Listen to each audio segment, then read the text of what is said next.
Mesdames et messieurs, merci pour la confiance faite au magazine d'actualité JOS.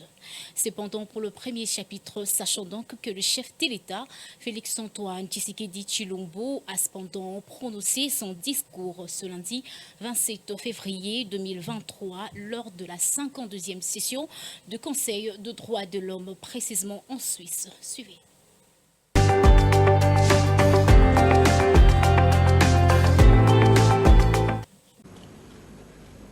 Monsieur le Président de la 77e session de l'Assemblée générale des Nations unies, Monsieur le Secrétaire général des Nations unies, Monsieur le Haut-Commissaire des Nations unies aux droits de l'homme, Monsieur le chef du département fédéral des affaires étrangères de la Confédération suisse, Mesdames et Messieurs les chefs de délégation. La tenue de la 52e session du Conseil des droits de l'homme des Nations unies m'offre l'opportunité de m'exprimer du haut de cette tribune sur la situation des droits de l'homme et des libertés fondamentales en République démocratique du Congo, des priorités retenues en la matière par mon gouvernement, des avancées enregistrées à ce stade, ainsi que des défis majeurs auxquels nous sommes confrontés comme nation, décidés à vivre dans la modernité et à contribuer au progrès de la civilisation de l'universel. À ce sujet, comme vous le savez, la République démocratique du Congo est secouée depuis 1994, année du génocide rwando-rwandais de triste mémoire, par des violences cycliques meurtrières et des pillages de ses ressources naturelles par des groupes armés terroristes évalués à environ 150 à l'est du pays et dont certains sont d'obédience islamiste intégriste proche de Daesh. Ces groupes opèrent plus spécifiquement dans les provinces de l'Ituri, du Maniema, du Nord Kivu et du Tanganyika. Il n'est plus un secret pour personne qu'ils sont entretenus, armés et soutenus par certains États de la région comme le Rwanda et par des milieux financiers étrangers. Ainsi, depuis 30 ans, la République démocratique du Congo est le théâtre d'atrocités humaines les plus abominables. Des violations graves des droits de l'homme, des crimes de guerre et contre l'humanité y sont commis dans l'impunité la plus totale. Mon pays est devenu tristement célèbre en recrutement des enfants soldats et en violences faites à la femme qui ont atteint le paroxysme par les viols systématiques des femmes érigées en armes de guerre.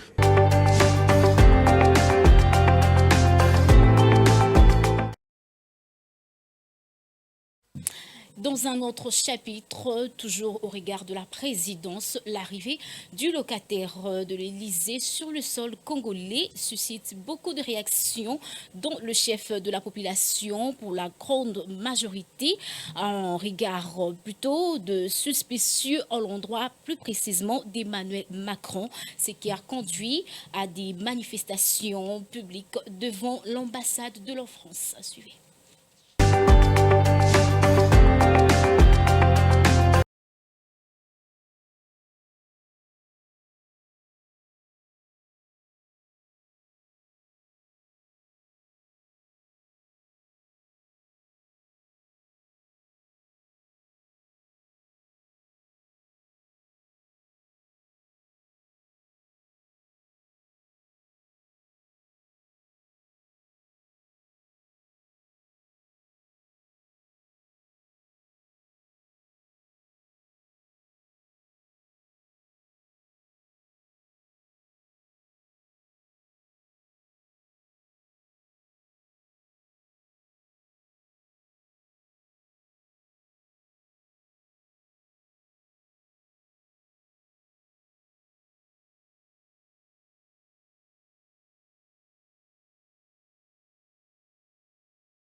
Restons toujours à l'actualité de la semaine. Face aux médias, le ministre des Finances Nicolas Kazadi, en République démocratique du Congo, a étalé les efforts qu'a fourni le gouvernement congolais à récupérer les intérêts congolais au Rwanda, qui depuis plus d'une année, une augmentation des revenus d'or. Ainsi, les Congolais se faisaient sentir. Aujourd'hui, plus question de détourner de l'or et de coton pour le compas. Finance.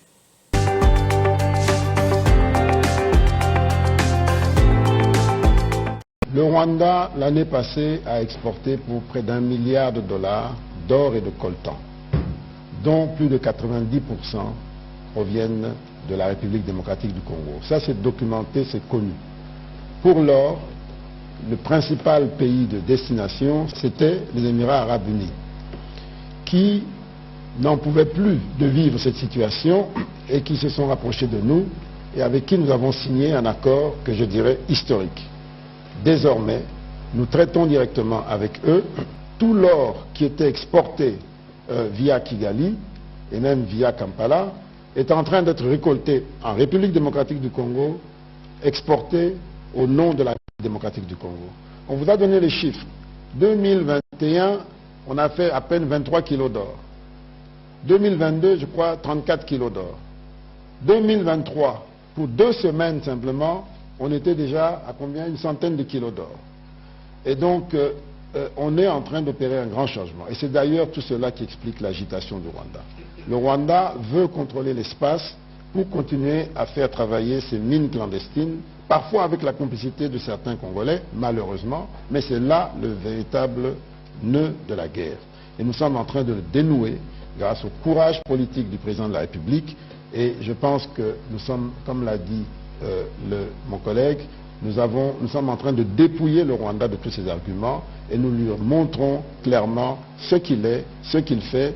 Et tous ceux qui ont accepté de couvrir ces méfaits, aujourd'hui, sont de plus en plus réticents parce que c'était inacceptable. C'était de l'or du sang, du coltan du sang, qu'on a fermé les yeux en nous faisant passer nous pour les plus mauvais. Et c'était nous qui étions pointés du doigt dans nos industries de cobalt, etc., alors que le vrai problème était juste à côté, sur un pays qui était encensé pendant des décennies.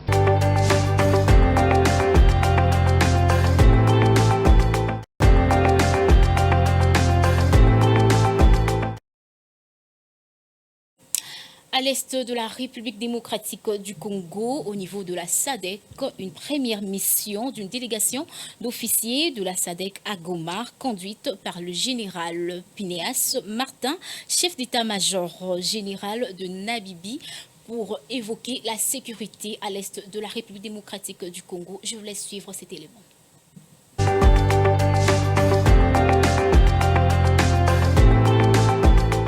Dans le cadre d'apporter l'appui des chefs d'État membres de cette assemblée sous-régionale aux efforts de la pacification de la partie est de la RDC, une délégation de la SADC a été reçue par le gouverneur du Nord Kivu, le lieutenant-général Constant Ndima.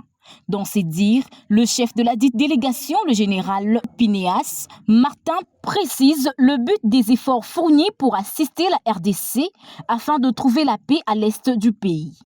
We are here on a mission that has been sanctioned. Nous sommes by the SADC head of state, dans la mission qui a été sanctionnée par les chefs d'État de la SADC. In our efforts to assist our brothers and sisters of the DRC, dans les efforts d'assister nos frères et sœurs de la RDC, to find peace and security, afin de trouver la paix et la sécurité in this part of the DRC, dans cette partie de la RDC. Notons donc que ces officiers de la SADC arrivent au Nord Kivu dans une période délicate où les rebelles de M23 soutenus par le Rwanda sont vivement exposés dans leur jeu.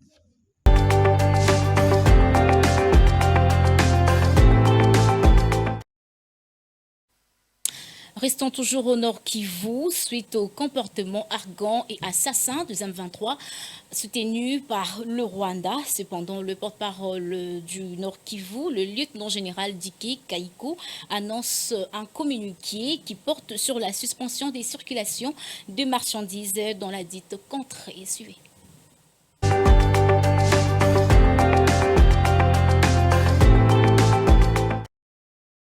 Message officiel.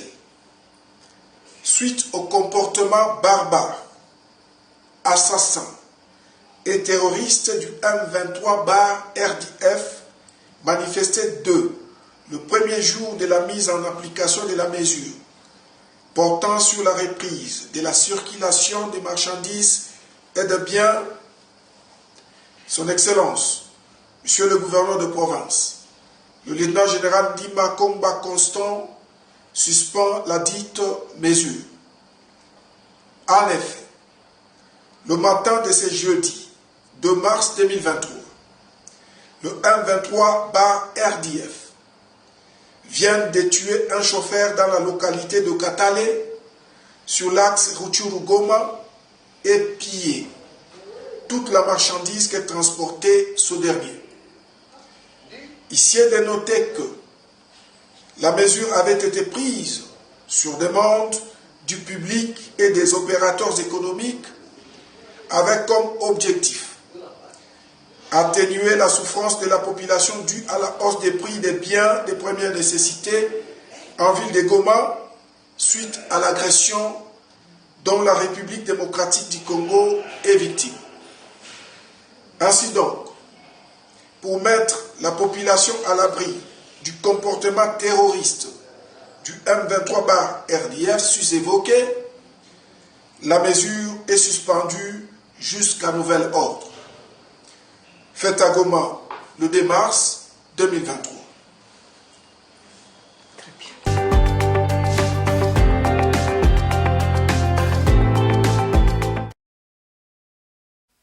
Parlons à présent de la coopération militaire entre la République démocratique du Congo et la France. Sur ce, le directeur de la coopération, de la sécurité et de la défense au ministère de la Défense de la République française était cependant descendu à Kinshasa, précisément à Binzaozone, pour visiter quelques écoles militaires et démontrer leurs soucis pour la RDC. Images et commentaires.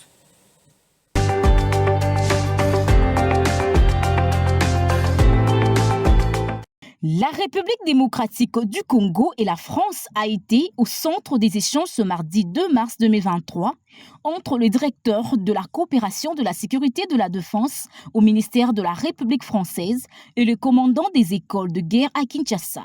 Cette personnalité française a cependant visité l'école de guerre de Kinshasa à Binzaozone, l'école des commandements et d'état-major au Centre supérieur militaire. Cette visite lui a incité à dévoiler ses sentiments pendant cet échange. Deux choses importantes. La première, c'est le modèle ENVR. Donc là, j'ai besoin de vous écouter pour que vous me disiez effectivement où est-ce que vous voulez emmener cette école de guerre, qu'est-ce que vous attendez aussi de nous, et que moi je puisse vous dire comment est-ce que nous, on peut vous aider à monter en puissance et à obtenir le statut ENVR, si c'est ça effectivement le sujet dont on veut parler. Mais je sais que le ministre va en parler.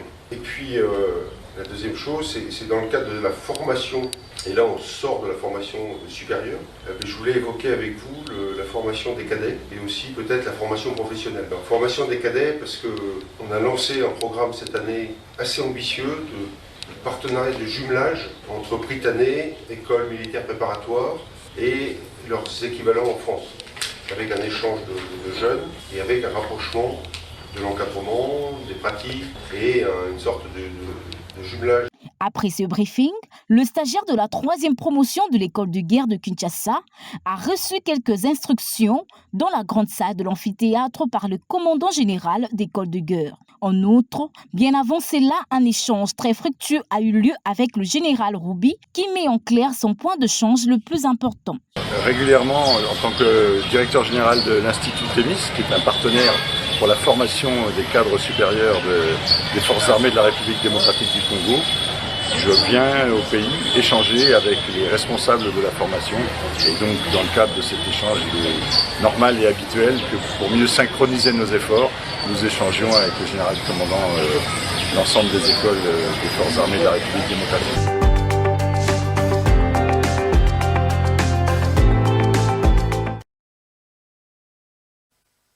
Sachant donc que le manque de canalisation des eaux pluvieuses cause en continu les catastrophes. C'est donc la population qui se meurt de leur sort. À Matadi-Mayo encore, à moitié coupée, cette route principale qui nous mène à Congo central. Suivez.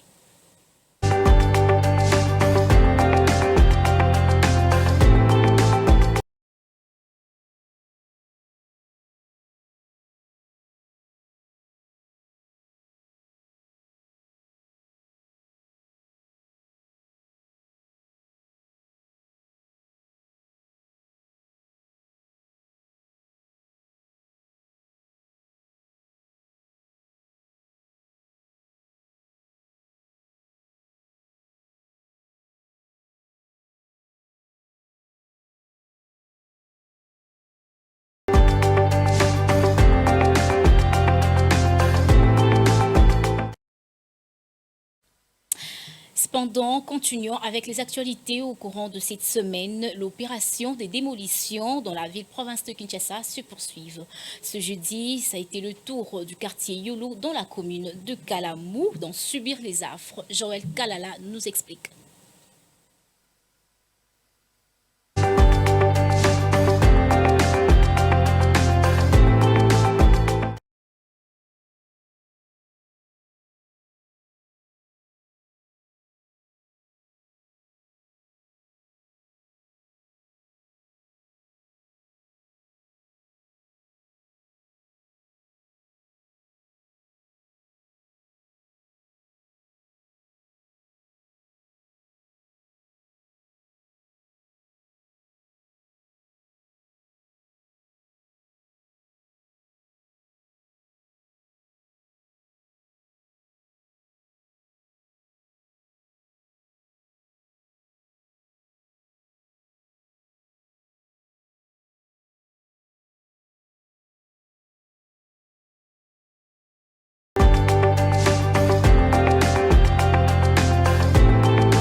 Des actions très malheureuses dans la ville-province de Kinshasa. Le phénomène Kuluna ne s'arrêtera jamais.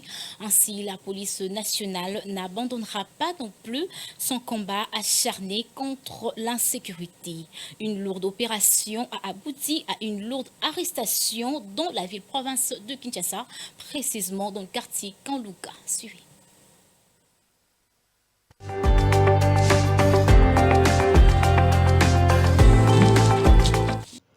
Le commissariat provincial de la police nationale congolaise réalise l'impossible en appréhendant un nombre très élevé de présumés malfrats, communément appelés Kuluna, au quartier Kanluka, dans la commune de Ngaliema, dans la ville-province de Kinshasa. En effet, les hommes du commissaire provincial Silvano Kasongo, appuyés par les forces de défense nationale, ont effectué une opération musclée dans la nuit du 28 février au 1er mars 2023. Ces véritables héros nationaux ont réussi à appréhender plus de 560 personnes. Au nombre de cette masse humaine, 96 présumés Kuluna ont été identifiés par les forces de l'ordre dans ce coin de la ville, province de Kinshasa, qui tient la réputation d'être un véritable repère d'assassins, un lieu de haute insécurité. Sur la liste, les plus dangereux, dont le dénommé Alacha, ont été arrêtés et embarqués pour le commissariat provincial. Ce dernier a suscité un véritable tohu-bohu dans les réseaux sociaux, lui dont la bande dénommée Orange Américain a causé l'homicide d'un autre Kuluna lors d'une bagarre publique à la machette. Il s'agit du dénommé Chitunga. Le chef de bande Alacha est passé aux aveux.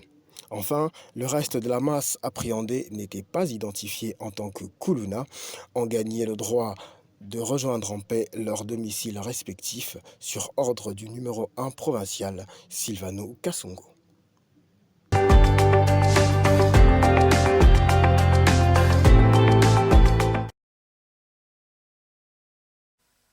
Mesdames et messieurs, évoluons avec les actualités, mais cette fois-ci avec James Luboya.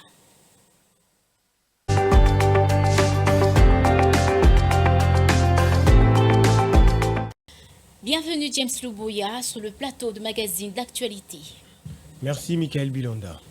Pour faire suite à l'actualité hebdomadaire revenant à la présidence de la République, où nous allons suivre quelques propos recueillis des citoyens congolais à l'égard du discours du chef de l'État prononcé à Genève en marge du Conseil des Nations Unies. Suivez.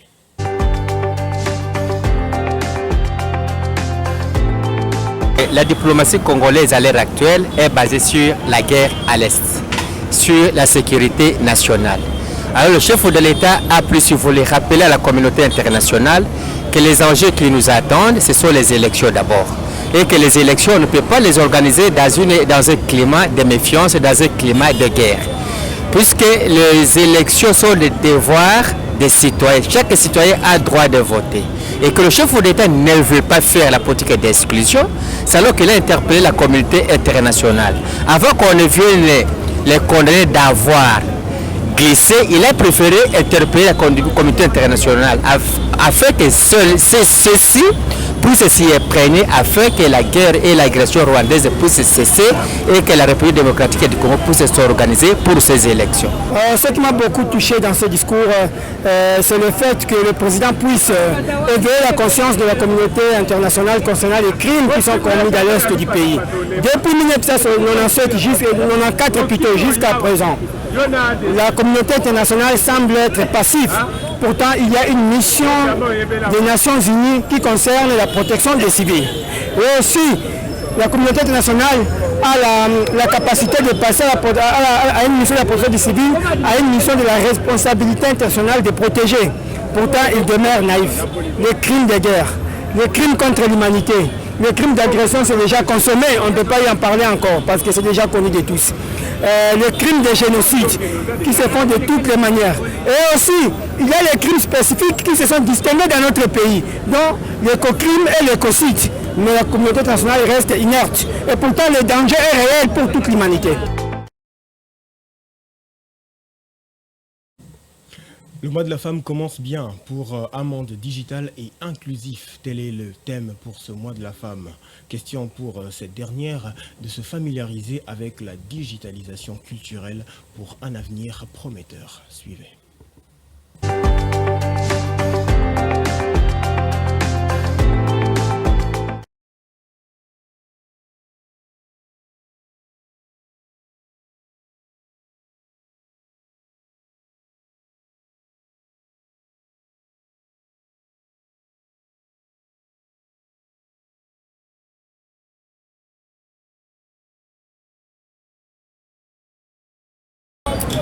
Par rapport à cette journée, c'est notre journée, c'est pour l'émancipation de la femme.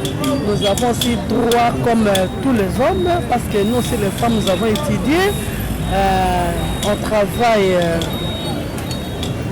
nous avons les mêmes postes que les hommes. C'est pourquoi c'est notre journée, il faut les fêter. Mais en tant que femme congolaise, pourquoi pas les porter? Il faut que toutes les femmes portent, parce qu'à l'étranger, là, en Europe, là-bas, elles portent le pantalon. Nous, c'est notre culture. Il faut porter le pan pour que tout le monde sache que nous sommes des Africaines, particulièrement nous sommes congolaises. Oui, il faut porter le pan, pourquoi pas? Ezamwa oyo, basali pona honorer basi. Pour que la basi bazalaki na valeur te. Nde tomoni ke te na mboka na biso ko le président bazo réaliser makambo batomboli mwa oyo ya mois de la femme pona kopesa mwasi valeur yango nga naza na esengo makasi nde nakomi na mwa oyo ya mars naza na esengo makasi pona mwana biso il faut mwasi alata liputa po eza mwana biso pona kohonore yango epesameli basi epesameli mibali te eza mwana biso ata mibali bazohonore biso mibali bayebi makambo na mwa oyo bazohonore biso conseil onga na kopesa bajeune fille bayeba komipesa valeur po biso bamama tobandaki kokola tobandaki kobomba nzoto na biso po olakisa mwana mobali amona nzoto no eza pasi tobandaki kopesa nzoto na biso valeur yango mwa oyo nazoloba ke bajeune fille bana na biso bayeba na komi respecté que jeune afana wana oluka mbona nga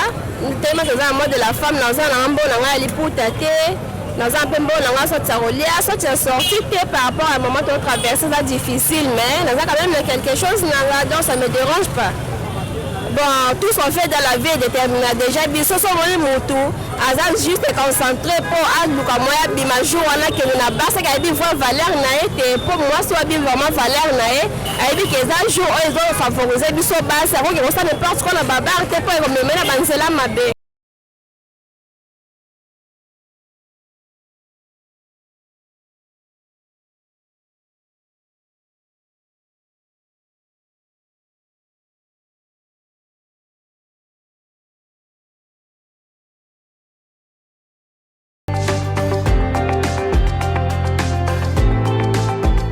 C'en est fini pour aujourd'hui, mesdames et messieurs. Michael Bilonda.